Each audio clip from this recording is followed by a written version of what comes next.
अगर शिवलिंग के 24 समान भाग कर ली जाए और शिवलिंग का जो डायमीटर होता है 1 2 3 4 5 6 7, तो ये जितना अंतर है उतने अंतर का शिवलिंग का डायमीटर ये होना चाहिए। मतलब शिवलिंग का जो डायमीटर है वो इतना बड़ा होना चाहिए। अब इसके बाद 12 जो भाग है, देखिए 1 2 3 4 5 6 7 8 9 10 11 12, 12 भाग ब्रह्म भाग हो गए।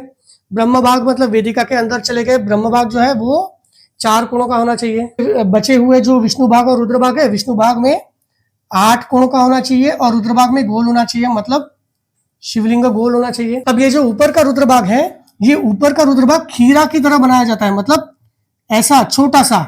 देखिए ये ऊपर का रुद्र भाग ऐसा बड़ा नहीं बनेगा, ये रुद्र भाग इतना ही बनेगा जिसे कुकुम्बर कहा जाता है। मतलब ये जो ये वाला भाग है, ये वाला भाग नहीं रहेगा, केवल इतना भाग रहेगा।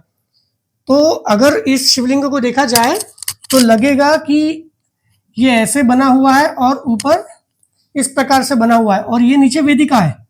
अब ऊपर वाले भाग में अगर झंडा बनाया जाए और वही झंडा यहाँ पर सामने वाले भाग में भी बनाया जाए और ऐसे शिवलिंग को अगर हम वायव्य दिशा में रखें, मतलब आपके और वायव्य दिशा के बीच में अगर शिवलिंग रखा जाए, शिवलिंग का सोमसूत्र उत्तर दिशा की तरफ होना चाहिए। अगर ऐसा शिवलिंग वहां पर रखा जाए, उसकी आराधना की जाए, तो वायव्य दिशा पर वो साधक अपना अधिपत्य जमा लेता है। तो ऐसा साधक अगर कोई राजा ऐसे करता है तो राजा के सारे शत्रुओं का नाश होता है।